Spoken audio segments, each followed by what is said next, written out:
ಎಲ್ರಿಗೂ ನಮಸ್ಕಾರ. ಇನ್ಫೋಸ್ಟ್ರೀಮ್ ಯೂಟ್ಯೂಬ್ ಚಾನಲ್ಗೆ ಎಲ್ರಿಗೂ ಸ್ವಾಗತ. ಈ ವಿಡಿಯೋದಲ್ಲಿ ನಾವು ಮೂರನೇ ಪೇಜ್ ರೀಪ್ಲೇಸ್ಮೆಂಟ್ ಟೆಕ್ನಿಕ್ ಆಗಿರುವಂತಹ ಆಪ್ಟಿಮಲ್ ಪೇಜ್ ರೀಪ್ಲೇಸ್ಮೆಂಟ್ ಟೆಕ್ನಿಕ್ ಅನ್ನ ಈಸಿ ಟ್ರಿಕ್ ಇಂದ ಯಾವ ರೀತಿ ಸಾಲ್ವ್ ಮಾಡೋದು ಅಂತ ತಿಳ್ಕೊಂತ ಹೋಗೋಣ. ಸೊ ನೋಡಿ, ಏನ್ ಮಾಡಿರ್ತಾರೆ, ಒಂದು ಲಿಸ್ಟ್ ಆಫ್ ಎಲಿಮೆಂಟ್ ಅಥವಾ ನಂಬರ್ ಗಳನ್ನ ಕೊಟ್ಟಿರ್ತಾರೆ. ಈ ನಂಬರ್ ಗಳನ್ನ ಕೊಟ್ಟು ಆಪ್ಟಿಮಲ್ ಪೇಜ್ ರೀಪ್ಲೇಸ್ಮೆಂಟ್ ಟೆಕ್ನಿಕ್ ಇಂದ ಸಾಲ್ವ್ ಮಾಡಿ ಅಂತ ಹೇಳ್ತಾರೆ. ಸೊ ಯಾವ ರೀತಿ ಅಂತಂದ್ರೆ ನೋಡಿ, ಫಸ್ಟ್ ಸ್ಟೆಪ್ ಏನ್ ಮಾಡಬೇಕು, ನೀವು ಸಾಲ್ವ್ ಮಾಡಬೇಕಾದ್ರೆ ಒಂದು ಫ್ರೇಮ್ ಅನ್ನ ಕನ್ಸ್ಟ್ರಕ್ಟ್ ಮಾಡಬೇಕು. ಒಂದು ಫ್ರೇಮ್, ಆ ಫ್ರೇಮ್ ಅಲ್ಲಿ ಏನಿರಬೇಕು ಅಂತಂದ್ರೆ 3 ಬಿಟ್ಸ್ ಮಾತ್ರ ಇರಬೇಕು. 3 ಬಿಟ್ಸ್ ಅಂದ್ರೇನು, 3 ನಂಬರ್ ಗಳನ್ನ ಸ್ಟೋರ್ ಮಾಡುವಷ್ಟು ಜಾಗ ಮಾತ್ರ ಇರಬೇಕು. ಆ ರೀತಿ ಇವಾಗ ಏನ್ ಮಾಡಬೇಕು, ಒಂದೊಂದೇ ಎಲಿಮೆಂಟ್ ಅನ್ನ ನಾವು ಇನ್ಸರ್ಟ್ ಮಾಡ್ತಾ ಬರೋಣ. ಮೊದಲನೇ ಎಲಿಮೆಂಟ್ ಯಾವುದು, 3. ಸೊ ಇವಾಗ 3 ಅನ್ನ ನಾನು ಇನ್ಸರ್ಟ್ ಮಾಡಬೇಕು ಅಂತಂದ್ರೆ ನನ್ನ 3 ಬಿಟ್ಗಳ ಸ್ಪೇಸ್ ಕೂಡ ಖಾಲಿ ಇದೆ. ಅಂದ್ರೆ ಒಂದು ಫ್ರೇಮ್ ಅಲ್ಲಿ 3 ಬಿಟ್ಸ್ ಇತ್ತಲ್ವಾ, ಆ 3 ಬಿಟ್ಸ್ ಸ್ಪೇಸ್ ಕೂಡ ಖಾಲಿ ಇದೆ. ಸೊ ಏನ್ ಮಾಡ್ತೀನಿ, 3 ಅನ್ನ ನಾನು ಡೈರೆಕ್ಟ್ ಆಗಿ ಇನ್ಸರ್ಟ್ ಮಾಡ್ತೀನಿ. ಸೊ 3 ಇನ್ಸರ್ಟ್ ಆಯ್ತು. ನೆಕ್ಸ್ಟ್ 1 ಅನ್ನ ನಾನು ಇನ್ಸರ್ಟ್ ಮಾಡಬೇಕು. 3 ಆಲ್ರೆಡಿ ಇನ್ಸರ್ಟ್ ಆಗಿದೆ, ಇನ್ನೂ 2 ಸ್ಪೇಸ್ ನನಗೆ ಎಂಟಿ ಇದೆ. ಸೊ ಏನ್ ಮಾಡ್ತೀನಿ, 1 ಅನ್ನ ನಾನು ಡೈರೆಕ್ಟ್ ಆಗಿ ಇನ್ಸರ್ಟ್ ಮಾಡ್ತೀನಿ. ನೆಕ್ಸ್ಟ್ 3 ಅನ್ನ ಇನ್ಸರ್ಟ್ ಮಾಡಬೇಕು. ಆದ್ರೆ ನೋಡಿ, ನಮ್ಮ ಹತ್ರ ಇರುವಂತ ಫ್ರೇಮ್ ಅಲ್ಲಿ 3 ಆಲ್ರೆಡಿ ಇದೆ. ಸೊ 3 ಆಲ್ರೆಡಿ ಇದ್ರೆ ರಿಪೀಟೆಡ್ ಆಗಿ ನಾನು ಬರೆಯಂಗಿಲ್ಲ.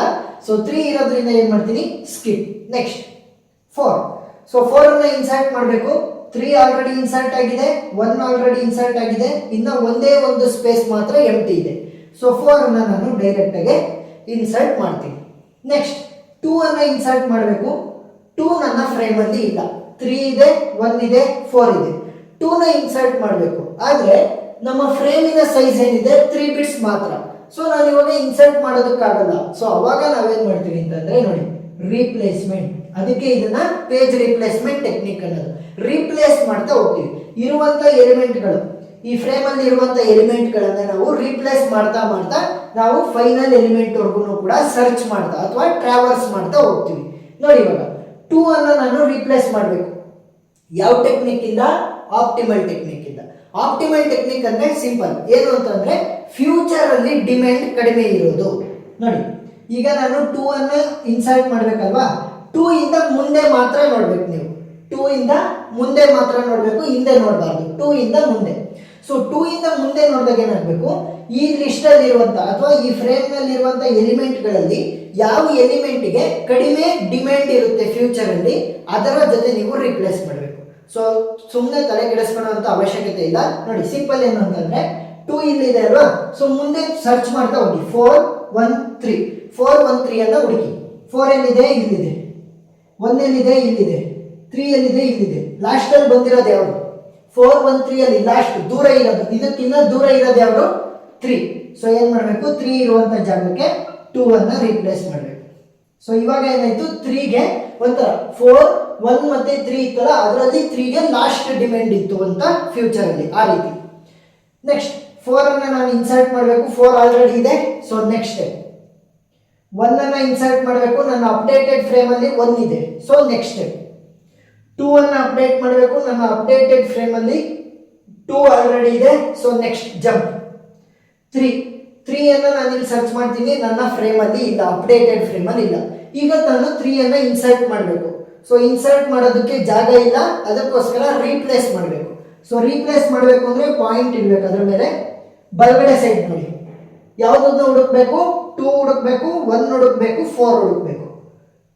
1 ಇಲ್ಲಿದೆ, 2 ಇಲ್ಲಿದೆ, 4 ಇಲ್ಲಿದೆ. 2 1 4 ಅಲ್ಲಿ ಲಾಸ್ಟ್ ಅಂದ್ರೆ ದೂರದಲ್ಲಿ, ಇದಕ್ಕಿಂತ ದೂರದಲ್ಲಿ ಇರುವಂತದ್ದು ಯಾವುದು, 4. ಸೊ 4 ಅಂತ ಅಂದ್ರೆ 4 ಗೆ ಲಾಸ್ಟ್ ಡಿಮ್ಯಾಂಡ್ ಇದೆ ಫ್ಯೂಚರ್ ಅಲ್ಲಿ, ಅದಕ್ಕೋಸ್ಕರ 4 ಜಾಗಕ್ಕೆ 3 ಅನ್ನು ರೀಪ್ಲೇಸ್ ಮಾಡ್ತೀವಿ. ನೆಕ್ಸ್ಟ್ 1 ಅನ್ನ ನಾನು ಇನ್ಸರ್ಟ್ ಮಾಡಬೇಕು. 1 ಆಲ್ರೆಡಿ ನನ್ನ ಅಪ್ಡೇಟೆಡ್ ಫ್ರೇಮ್ ಅಲ್ಲಿ ಇದೆ. ಸೊ ನೆಕ್ಸ್ಟ್ ಜಂಪ್ 2 ಅನ್ನ ಇನ್ಸರ್ಟ್ ಮಾಡಬೇಕು. 2 ಆಲ್ರೆಡಿ ಇದೆ. ಸೊ ನೆಕ್ಸ್ಟ್ 4 ಅನ್ನ ಇನ್ಸರ್ಟ್ ಮಾಡಬೇಕು. 4 ನನ್ನ ಫ್ರೇಮ್ ಅಲ್ಲಿ ಇದೆ, ಅಪ್ಡೇಟೆಡ್ ಫ್ರೇಮ್ ಅಲ್ಲಿ ಇಲ್ಲ. ಸೊ ಏನ್ ಮಾಡ್ತೀನಿ, ಅದರ ಮೇಲೆ ಪಾಯಿಂಟ್ ಇಡ್ತೀನಿ, ಬಲಗಡೆ ಸೈಡ್ ನೋಡ್ತೀನಿ, ಯಾರನ್ನ ಸರ್ಚ್ ಮಾಡ್ತೀನಿ, 2 1 3 ಅನ್ನ ಸರ್ಚ್ ಮಾಡ್ತೀನಿ. 2 ಇಲ್ಲಿದೆ, 3 ಇಲ್ಲಿದೆ, 1 ಇಲ್ಲಿದೆ. ಹತ್ರದಲ್ಲಿ, ಆದಷ್ಟು ಹತ್ರದಲ್ಲಿ ಯಾವ್ದು ಫಸ್ಟ್ ಸಿಗುತ್ತೆ ಅದು. 2 ಇಲ್ಲಿದೆ, 3 ಇಲ್ಲಿದೆ, 1 ಇಲ್ಲಿದೆ. ಸೊ ಯಾರು ಲಾಸ್ಟ್ ಅಲ್ಲಿ ಇರೋದು, 1. ಸೊ ಏನ್ ಮಾಡ್ತೀನಿ, 1 ಜಾಗಕ್ಕೆ 4 ಅನ್ನ ರೀಪ್ಲೇಸ್ ಮಾಡ್ತೀನಿ. ಯಾಕೆ, 1 4 ಗಿಂತ ದೂರ ಇರೋದ್ರಿಂದ ಅದನ್ನ ಲೀಸ್ಟ್ ಡಿಮ್ಯಾಂಡ್ ಇನ್ ಫ್ಯೂಚರ್ ಅಂತ ನಾನು ಕನ್ಸಿಡರ್ ಮಾಡ್ತೀನಿ. ನೆಕ್ಸ್ಟ್ 2 ಅನ್ನು ಇನ್ಸರ್ಟ್ ಮಾಡಬೇಕು, 2 ಆಲ್ರೆಡಿ ಇದೆ. ಸೊ ನೆಕ್ಸ್ಟ್ 3 ಅನ್ನು ಇನ್ಸರ್ಟ್ ಮಾಡಬೇಕು, 3 ಆಲ್ರೆಡಿ ನನ್ನ ಅಪ್ಡೇಟೆಡ್ ಫ್ರೇಮ್ ಅಲ್ಲಿ ಇದೆ. ಸೊ ನೆಕ್ಸ್ಟ್ 1 ಅನ್ನು ನಾನು ಇನ್ಸರ್ಟ್ ಮಾಡಬೇಕು, 1 ನನ್ನ ಅಪ್ಡೇಟೆಡ್ ಫ್ರೇಮ್ ಅಲ್ಲಿ ಇದೆಯಾ? ಇಲ್ಲ. ಸೊ ಏನ್ ಮಾಡಬೇಕು ಅಂತಂದ್ರೆ ಡಾಟ್ ಇಡಬೇಕು, ಬಲಗಡೆ ಸೈಡ್ ನೋಡಬೇಕು. ಯಾರನ್ನ ಸರ್ಚ್ ಮಾಡ್ತೀರಾ? ಇಲ್ಲಿರುವಂತ ಫ್ರೇಮ್ ಅಲ್ಲಿ ಇರುವಂತ ಎಲಿಮೆಂಟ್ ಗಳನ್ನ ಸರ್ಚ್ ಮಾಡ್ತೀರಾ.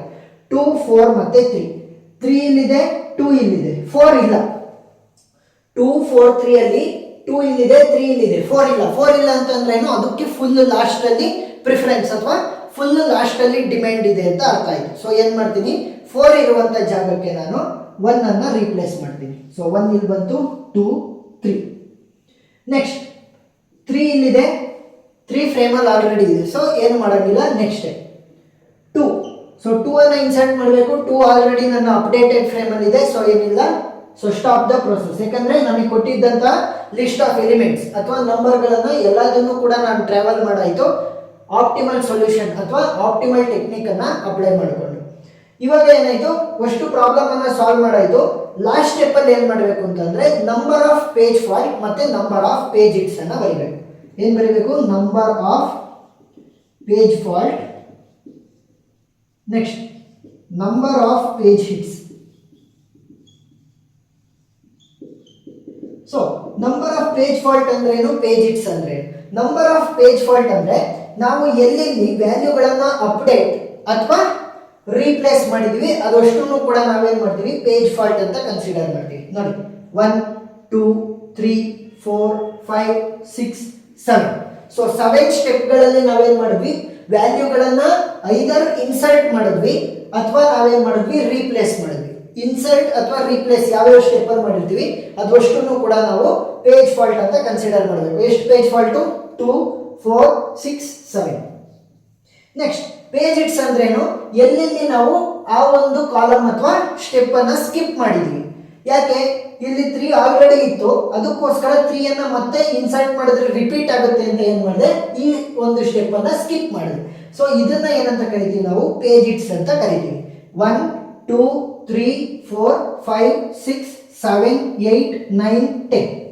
ಸೊ ಇವಾಗ ಏನಾಯ್ತು, 10 ನಂಬರ್ ಆಫ್ ಪೇಜ್ ಹಿಟ್ಸ್ ಆಯ್ತು ಇವಾಗ. ಸೊ ಇವಾಗ 10 number of page hits, page fault ಎಷ್ಟು? 7. ಸೊ ಈ ರೀತಿ ಪ್ರಾಬ್ಲಮ್ ಅನ್ನ ಸಾಲ್ವ್ ಮಾಡಬೇಕಾಗುತ್ತೆ. ಇನ್ನ ಉಳಿದಿರುವಂತದ್ದು 3 LRE ಇರ್ಬೋದು, LFU ಇರ್ಬೋದು, FIFO ಇರ್ಬೋದು. ಅದು ಅಷ್ಟರದ್ದು ಕೂಡ ಡಿಫ್ರೆಂಟ್ ಎಕ್ಸಾಂಪಲ್ಸ್ ನ ಒಂದು ಪ್ಲೇ ಲಿಸ್ಟ್ ಮಾಡಿ, ಆ ಪ್ಲೇ ಲಿಸ್ಟ್ ಲಿಂಕ್ ಅನ್ನ ನಾನು ಡಿಸ್ಕ್ರಿಪ್ಷನ್ ಅಲ್ಲಿ ಕೊಟ್ಟಿರ್ತೀನಿ. ನೀವು ಅಷ್ಟನ್ನು ಕೂಡ ನೋಡಿ ಅಷ್ಟು ಪ್ರಾಬ್ಲಮ್ ಅನ್ನು ಸಾಲ್ವ್ ಮಾಡಿದ್ರೆ ಈ ಒಂದು ಪೇಜ್ ರಿಪ್ಲೇಸ್ಮೆಂಟ್ ಟೆಕ್ನಿಕ್ ಮೇಲೆ ಯಾವುದೇ ಪ್ರಾಬ್ಲಮ್ ಎಕ್ಸಾಮ್ ಅಲ್ಲಿ ಬಂದ್ರೂ ನೀವು ಈಸಿಯಾಗಿ ಸಾಲ್ವ್ ಮಾಡ್ತೀರಾ. ಸೊ ವಿಡಿಯೋ ಇಷ್ಟ ಆಗಿದೆ ಅಂತ ಅನ್ಕೊಂತೀನಿ. ಏನಾದ್ರೂ ಡೌಟ್ ಇದ್ರೆ ಕಮೆಂಟ್ ಸೆಕ್ಷನ್ ಅಲ್ಲಿ ತಿಳಿಸಿ, ನಾನು ಕ್ಲಾರಿಫೈ ಮಾಡ್ತೀನಿ. ವಿಡಿಯೋ ಇಷ್ಟ ಆಗಿದ್ರೆ ಸಬ್ಸ್ಕ್ರೈಬ್ ಮಾಡೋದನ್ನ ಮರಿಬೇಡಿ. Thank you.